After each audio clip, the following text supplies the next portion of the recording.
Hey guys, welcome to my YouTube channel Computer Science World. So we are doing flip-flops in this lecture. So let's start. So what is flip-flop? A flip-flop is an electronic circuit with two stable states that can be used to store binary data. ठीक है, flip-flop क्या है? एक electronic circuit की तरह होते हैं. ठीक है, मीन्स एक लैच ही होता है और उसमें अगर हम क्लॉक ऐड कर देते हैं तो वो क्या बन जाता है? हमारा फ्लिप फ्लॉप बन जाता है. ठीक है, तो flip flop is an electronic circuit है जिसमें दो स्टेबल स्टेट होती हैं और वो स्टेबल स्टेट किसकी होती है? क्लॉक की होती है. ठीक है, that can be used to store binary data. जो किस लिए यूज़ होते हैं? बाइनरी डाटा को स्टोर करने के लिए. ठीक है, the store data can be change by applying varying inputs. और जो डाटा उसने स्टोर किया हुआ है वो चेंज हम कर सकते हैं. अगर हम डिफरेंट इनपुट देंगे, इनपुट को अगर हम वेरी करेंगे तो वो डाटा भी ऑब्वियसली चेंज हो जाएगा. ठीक है, flip flops are building blocks of digital electronic system. Building blocks है ये डिजिटल इलेक्ट्रॉनिक सिस्टम के और यूज्ड कहाँ होते हैं? कंप्यूटर्स में, कम्युनिकेशन में and many other types of system. ठीक है, तो हमारे पास जो है मेनली 4 टाइप्स के फ्लिप फ्लॉप होते हैं. ठीक है, जिसमें सबसे फर्स्ट होता है एसआर फ्लिप फ्लॉप. तो आज हम briefly describe SR flip flop को कर रहे हैं इस वीडियो में. बाकी हम नेक्स्ट आने वाली वीडियो में करेंगे लेक्चर वाइज. ओके, तो एसआर फ्लिप फ्लॉप क्या होता है guys? In this flip flop circuit it has a set input. एक सेट इनपुट होता है और दूसरा क्या होता है? Reset input. ठीक है, एक को हम बोलेंगे एस और दूसरे को बोलेंगे R. In this system when you set S as active the means जब हमारा एस जो होगा वो एक्टिव होगा तो आउटपुट क्या होगा? Q. Output Q would be high. But अगर हमारा आर एक्टिव होगा मीन्स एस लो होगा. ठीक है ना, तो हमारा क्यू क्या होगा? लो होगा. तो क्यू डैश विल बी, तो ये ना मीन्स रिवर्स चलता है एक दूसरे का. ठीक है, देखो, when you have set S as active, जब हम एस को एक्टिव कर देते हैं, एस हमारा एक्टिव इनपुट है मीन्स एस हमारा क्या होगा? 1 होगा. तो आउटपुट क्या आएगा? क्यू. मीन्स क्यू आउटपुट जो है वो प्रेफर होगा, Q output would be high. और क्यू डैश क्या होगा? उस टाइम पे लो होगा. बट अगर हम अपोजिट करके एस आर को एक्टिव करते हैं तो वो क्या हो जाएगा?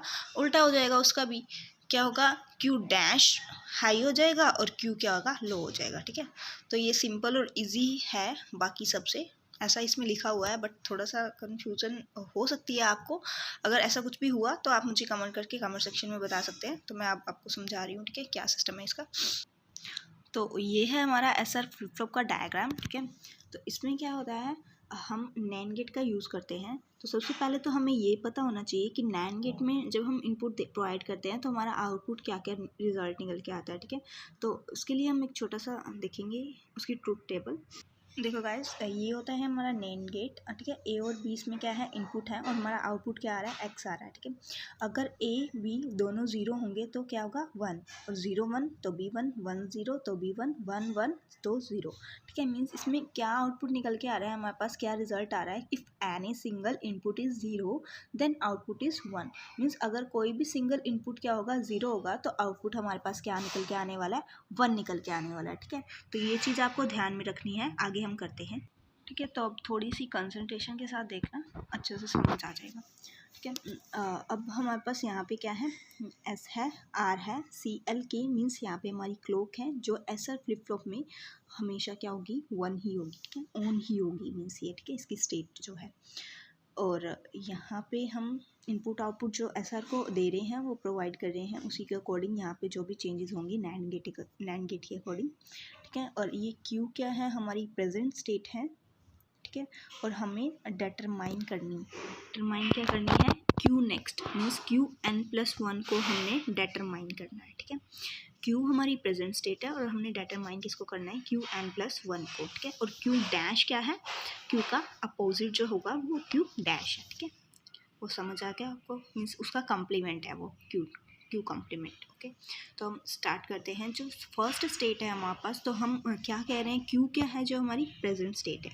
वैसे तो ये आउटपुट ही है एक तरह का, बट यहाँ पे ये हमारी प्रेजेंट स्टेट है, तो हम इसको यहाँ पे इनपुट की तरह लेके चलेंगे ताकि हम क्या निकाल सकें, उसकी नेक्स्ट स्टेट को फाइंड आउट कर सकें। ठीक है, तो सबसे फर्स्ट स्टेट जो है, देखो मैंने यहाँ पे नंबरिंग भी लगा दी है 0 1 2 3 4 5 6 7 ताकि कन्फ्यूज़न ना हो। ठीक है, तो सबसे फर्स्ट जो है वो क्या है, 0 0 0।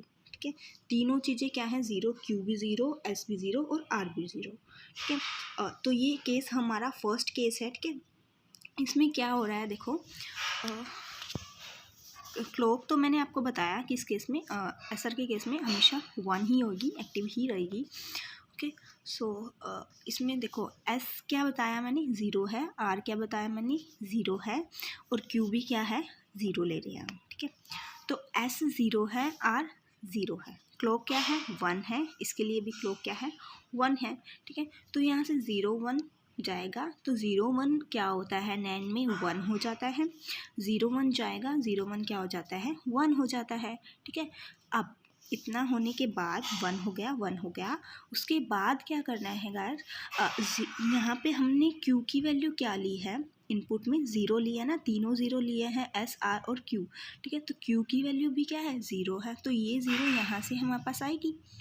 ठीक है, तो हमारे पास यहाँ से आ गई, तो फिर यहाँ पे हमारे पास क्या बचा था, 1, और यह 0 हमारे पास आ गई क्यू वाली। ठीक है, तो 1 0 क्या हो गया, 1 हो गया, तो ये 1 क्या जाएगा, ऊपर जाएगा, फिर ये नैंड गेट से क्रॉस करेगा तो 1 किस में चेंज हो जाएगा, 0 में चेंज हो जाएगा। मीन्स अगर हम क्यू 0 दे रहे हैं तो क्यू नेक्स्ट भी क्या निकल के आ रही है, 0 निकल के आ रही है। ठीक है, अगर एस हमारा 0 है, क्यू हमारा 0 है, आर हमारा 0 है, तो क्यू नेक्स्ट क्या आ रही है हमारे पास, 0 निकल के आ रही है। ठीक है, तो ये हमारा था फर्स्ट केस का फर्स्ट पार्ट।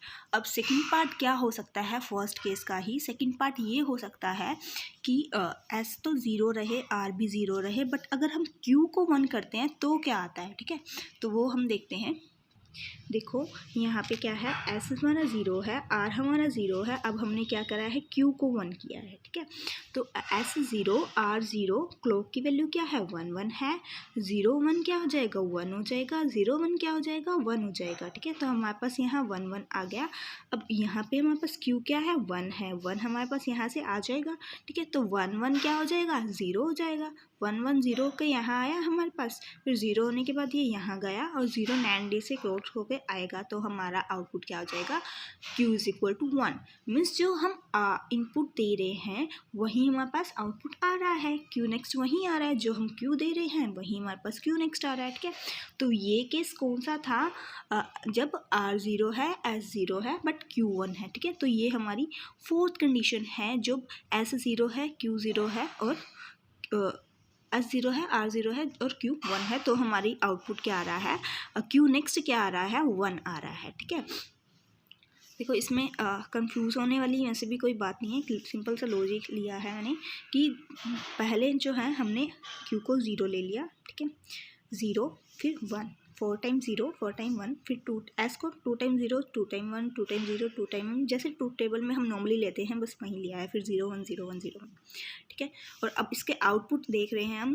ठीक है, क्यू 0 क्यू 1 इस टाइप से देख रहे हैं। ठीक है, फिर ये वाली तो सेम ही है ना, ऊपर नीचे देखो 0 0 0 0 0 1 0 1 1 0 1 0 1 1 1 1। ठीक है, तो ये वैल्यू सेम ही है, बस चेंज क्या हो रहा है, 0 0 0 और 1 1 1 में चेंज हो रहा है क्यू की वैल्यू में। ठीक है, तो अभी हमने कौन कौन सा केस देखा है, केस फर्स्ट देखा है जिसमें 2 पार्ट थे, एक पार्ट तो ये वाला था और एक पार्ट कौन सा था, ये वाला था। ठीक है, तो इन दोनों में हमने क्या देखा, जो हम क्यू दे रहे हैं वही हमारा क्यू नेक्स्ट निकल के आ रहा है। ठीक है, अब सेकेंड केस हमारे पास क्या है कि एस क्यू की वैल्यू क्या हो, 0 हो, एस की वैल्यू क्या हो, 0 हो, बट आर की वैल्यू क्या हो, 1 हो। ठीक है, तो ये केस अब हम देख रहे हैं।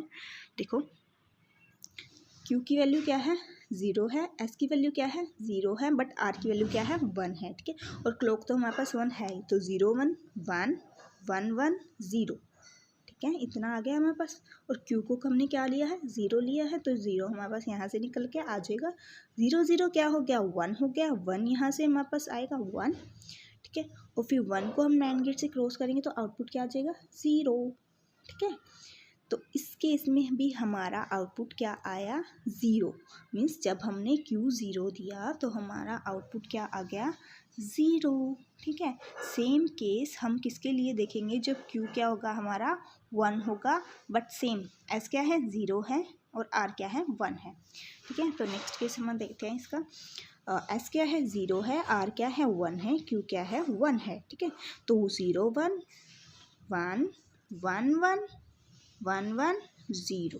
ठीक है, इतना हो गया। अब 1 हमारे पास यहाँ से निकल के आया तो 0 1 क्या हो गया, 1 हो गया, 1 यहाँ गया और फिर NAND गेट से क्रॉस करेगा तो आउटपुट क्या आएगा, 0 आएगा। ठीक, तो इस स्टेट में क्या हुआ, इस केस में सेकंड केस में सेकंड पार्ट में क्या हुआ, आउटपुट प्रेजेंट स्टेट वाला नहीं आया, नेक्स्ट स्टेट का आउटपुट प्रेजेंट स्टेट वाला नहीं आया, वो चेंज हो गया। ठीक है, देखो यहाँ पे क्या आया था, 0 दिया था तो 0 आया था ना, बट यहाँ पे हमने क्या दिया, Q को 1, बट SR की वैल्यू क्या है, सेम है, तो हमारे पास क्या आ गया, 0 आ गया। ठीक है, तो इस तरह से आप सोल्व कर सकते हो। सेम थर्ड केस तो सेम ही है। ठीक है, फोर्थ में हमारे पास 1 1 है,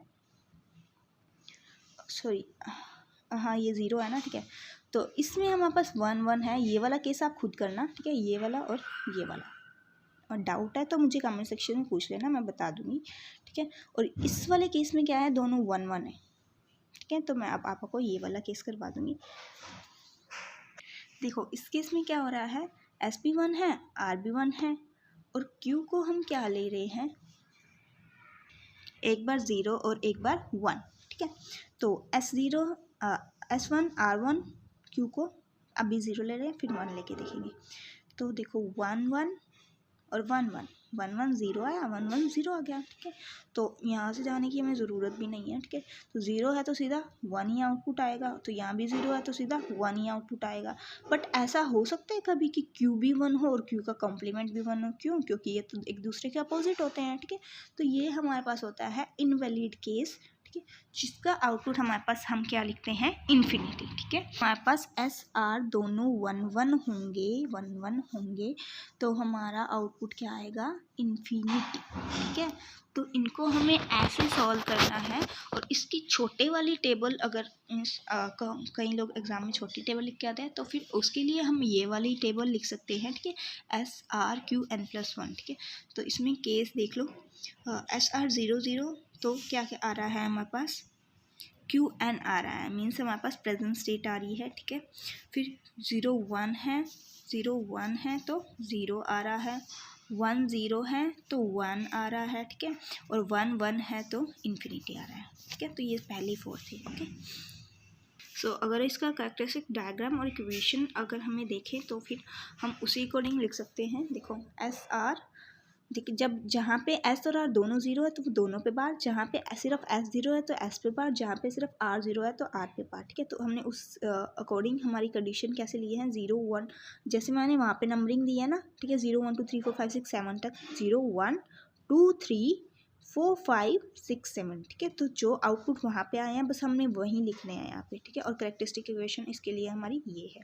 ठीक है, तो जो भी मैंने एक्सप्लेन करा, केसेस जो आपको एक्सप्लेन करे वो आप थोड़ा सा थियोरटिकल में साथ में और लिख देना एग्जाम में। ठीक है, आई होप आपको समझ आ गया होगा, बट फिर भी कोई कन्फ्यूज़न है, कोई डाउट है तो कमेंट सेक्शन में कमेंट करके बता दे। ठीक है, और नेक्स्ट टॉपिक हमारा होगा नेक्स्ट फ्लिप फ्लॉप। ठीक है,